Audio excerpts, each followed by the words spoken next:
Peran kurator dan pengelolaan koleksi museum konferensi yang memiliki tugas mengawasi dan melakukan quality control. Asia Afrika, kurator di Museum KA yang terverifikasi adalah 1 orang. Pengelolaan museum dilakukan dengan tertib dalam inventaris, identifikasi koleksi, dan konservasi. Proses pemilihan dan pengorganisasian koleksi yang dipamerkan di museum dan kriteria yang digunakan untuk memilih objek yang akan ditambahkan ke koleksi. Visi dan misi museum ini terdapat 3 bentuk pengorganisasian, yaitu diorama, patung saat Presiden Soekarno berpidato pembukaan KA, Situation Corner, berupa sudut sepekan, konferensi Asia Afrika suasana saat Soekarno melakukan pidato pembukaan KA, tematik, diakronik latar belakang KA, sepekan KA sinkronik kegiatan di luar sidang.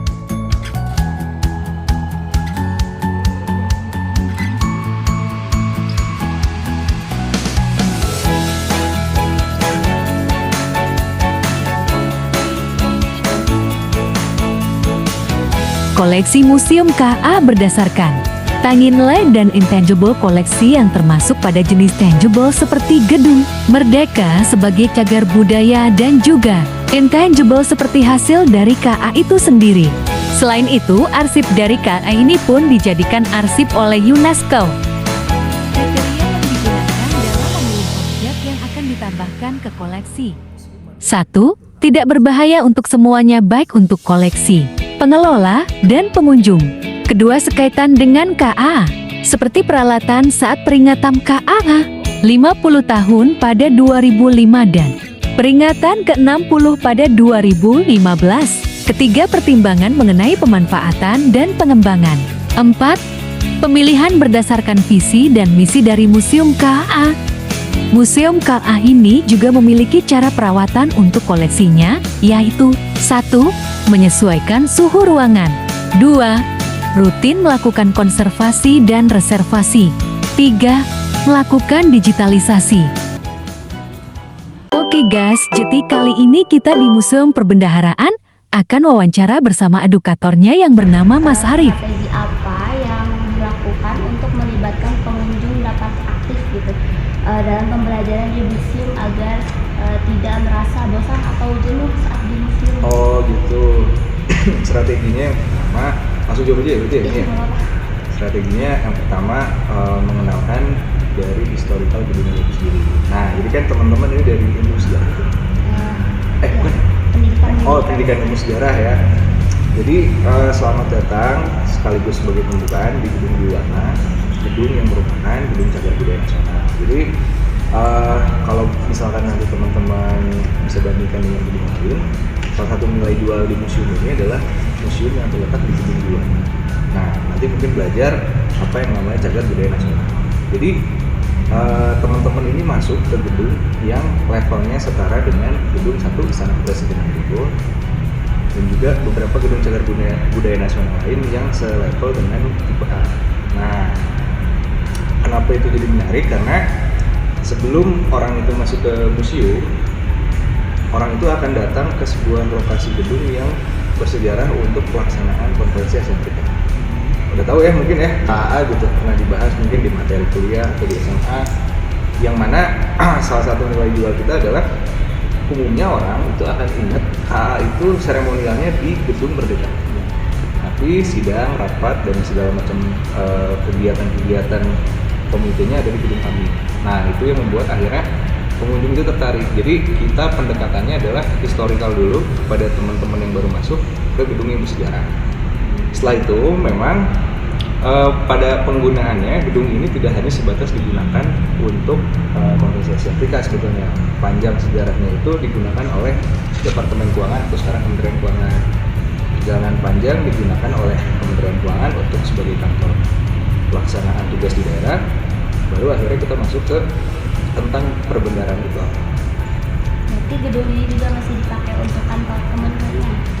Masih, sampai dengan saat ini masih. Jadi memang selain daripada kompleks museum yang lagi teman-teman masukin, meskipun itu nanti di luar adalah gedung perkantoran pada umumnya, tapi punya nilai sejarah. untuk pertanyaan selanjutnya yaitu keterampilan yang dibutuhkan untuk sukses di bidang edukator selain dalam bidang komunikasi itu kira-kira?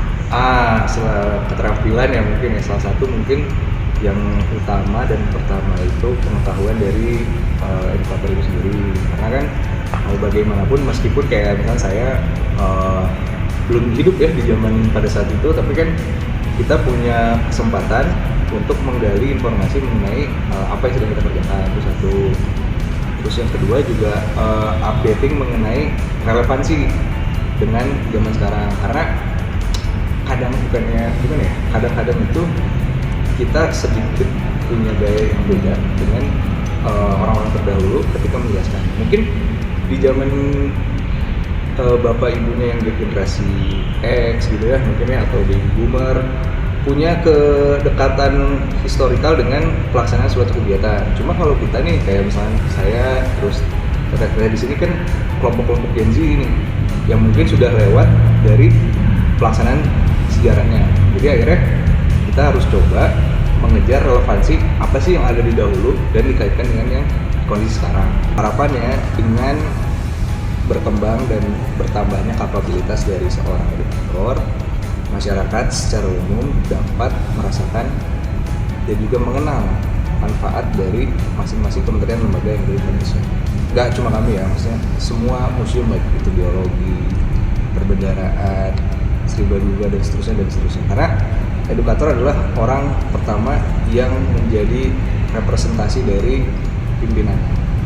Kan nggak mungkin ya, misalkan ini kan tentang Kementerian Keuangan yang menjelasin Bu Menteri kan pasti dari edukator. Jadi harapannya edukator ini bisa terus mengembangkan dan juga menyebarkan informasi-informasi penting dari Kementerian Lembaga. Begitu.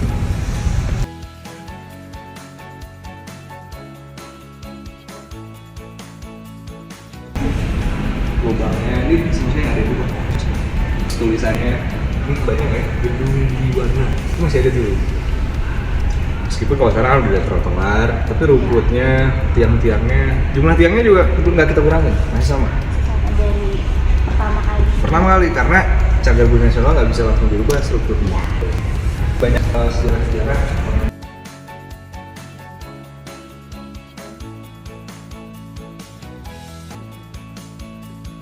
Saya beberapa, dan dia punya uangnya berapa karena disuruhnya udah keluarin namanya SP2000 surat perintah pencairan dana. Udah dananya cair, dibikinlah SSBP yang merupakan bukti pembayaran. Jadi kita orang itu telah menggunakan uangnya untuk apa, dan akhirnya uang itu dipertanggungjawabkan melalui dokumen-dokumennya gitu. Jadi ada prosesnya ya ketika sebuah kantor atau lembaga itu butuh uang, nggak ujuk-ujuk minta uang terus di transfer, enggak gitu.